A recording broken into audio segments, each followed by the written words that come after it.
Hi, welcome to the award-winning Ed Brown Show. And we have a very, very nice lady here, and that's Joy Stevenson. Joy has been on the program for many other things, but this is a special time. This is a special time because what we're going to do, catch them while they're young. Now, what is that? What is that? Catch them while they're young, impacting the world one child at a time.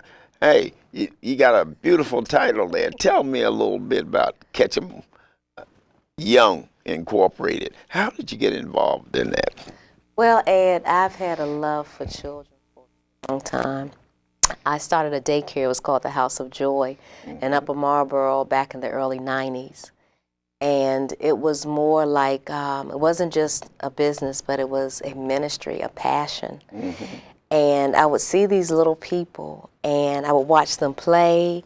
I would listen to them talk, and I saw talents and giftings in them, whether it was I saw them being drawn to math, or it could be they were good at dancing, doing flips, but I began to see the giftings and talents in these young people and the wisdom that they had. And I said, you know, there needs to be more, and they need to be challenged. They need to be put in programs that are going to enhance or pull out their giftings and talents. So it caused me to want to go to the next level, to take them to the next level. So therefore, Catch Them Young was founded. Oh, wow. So yeah, that's a catchy title. Yes. You know. And so what is your current background? Well, like I said, I have a background in child development. I took early childhood education. I was a daycare provider from 94 up until 98. I've done a lot in the community as far as tutoring, volunteer services, and then my background with Job Corps. I've been working with Job Corps for about 6 years. Is that right? Yeah, I started a faith-based program there where we in turn teach young people to know self, to develop self, and then once they've developed themselves, they're able to give themselves. And I find that once a young person knows their giftings and their talents, then they're better equipped to help their peers. That's great.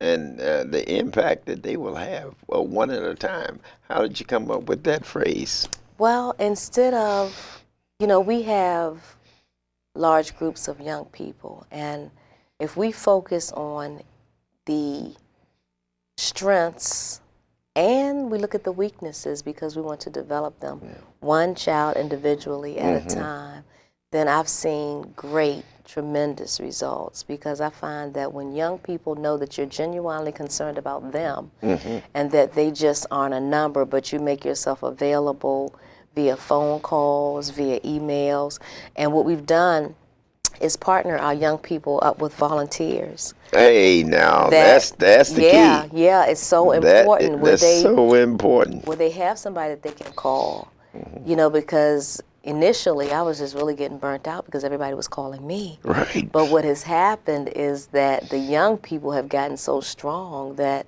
I'm able to use the young people as mentors for the new ones that are coming in. Beautiful, so it's phenomenal. Beautiful. Yeah. So the volunteers, how do you stimulate them? You know that's a tough job. It really is. Getting people to volunteer, especially with children too. See, because children, they can get on the head, as they say, your last nerve. Tell me about that. It's been challenging. It's been very challenging. Okay. But again, my volunteers, the ones that are most consistent, are the young people who have benefited from the program, who are experiencing change in their lives, and they know it works. Boy. So they want to help other young people. So the majority, I would say, the majority of my volunteers are the young people that have grown, because I have one young lady with me now that was in my daycare, and now she's 16. No kidding. And I guess my oldest volunteer is 29. Is that right? And I met her when she was maybe 24.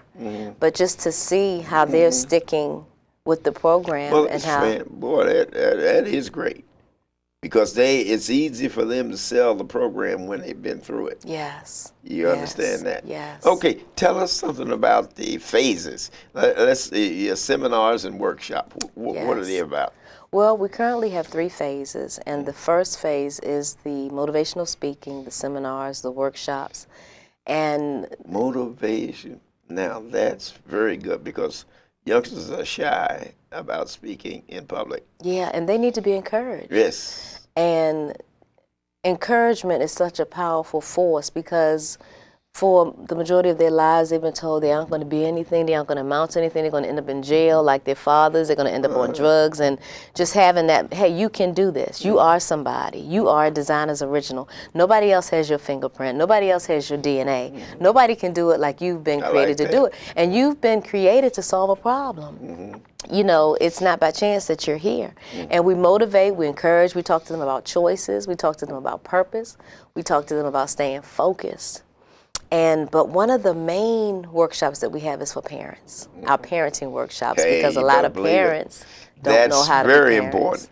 Getting the parents involved in that is so very important because then that helps the child too. Right. When a parent is involved, when they don't understand, you know, if they go, they get a youngster involved in something, they just drop him off and then say, "I'll be back in 2 hours and pick you up." You know, it's a big difference. Definitely. Yeah. And more is caught than taught. I mean, I can tell you don't do something, and then if I'm still doing it, then it makes a more impact if I'm that example that the child can follow. And we've had parents that have said to us, we don't know how to be parents because the majority of our parents are our children themselves. And they're having children. Right. So I find that there's a tremendously large gap in the generations because like someone was saying to me not long ago, whatever happened to the gloves and the hats and the girls wearing slips and the hats that used to wear to church? Oh, yeah. Our young ladies don't know anything about that. They don't know about the morals and the values. You know, I had one of my young men say to me, "Oh, Miss Stevenson, I didn't know you were supposed to meet a young lady and date her and then marry her. I thought you were supposed to meet her and live with her. That's all I see my uncles doing." I mean, because that's what they see. Right. And do you remember back in the day where certain things weren't on TV? It would say parental guidance. Right. But now it's just, I mean, Wide anything open. goes, yes. Yeah. Right. And I try to tell them, do you know at one time, you would not see even people kissing on TV. You remember I Dream of Jeannie? Yeah. She was on Oprah and she was saying how the genie's bottle was never found in the master's room. Something as small as that. Right. Certain things that they didn't do in the media. Right. You know, so our young people need to know that there are right ways of doing things. You know, they need to be taught about morals and values. And because they aren't seeing it, they don't know. Right. Right. And what about language? You know, slang. How do you get around that? Because a lot of the young people, they're into that's an acceptable thing in their society using slang. Well, slang or profanity. No, well, both. Yeah. They're. And what we, Yeah. and again, my young people, they're the ones that we have a workshop that we do on profanity and bad language. Right. And we tell them that most Very people good. use Excellent. profanity because their vocabulary hasn't been, you know, expanded, and they need to read more and they need to develop themselves more because, I mean, again, what happened to being a lady or being a gentleman? Why does everything have to be a curse word? Right. You know. Right. Exactly. So that's very important because they feel using slang and the curse words gets them accepted in their society. You know, you're hip. You know, you're one of us if you're able to express yourself that way. Right. See, and what your group is doing, you're not pushing that. You're telling them in the right way of doing things. Right, and be an individual, be a leader. Right. Set your own style. Do your own thing. And when we found that when we build them up on the inside and they know that they're secure and they have confidence in themselves, they don't have to be followers. Right. You know, I heard a statistic recently that said that if a young person realizes their talent or their special giftings in elementary school, that they're more confident as they get older. Yes, You that's know, true. and we have a generation of young people that are just, they're lost. They're walking around with their pants hanging down, Yeah, right. don't have a clue, you know, just following what Yeah. they see their peers doing. Okay.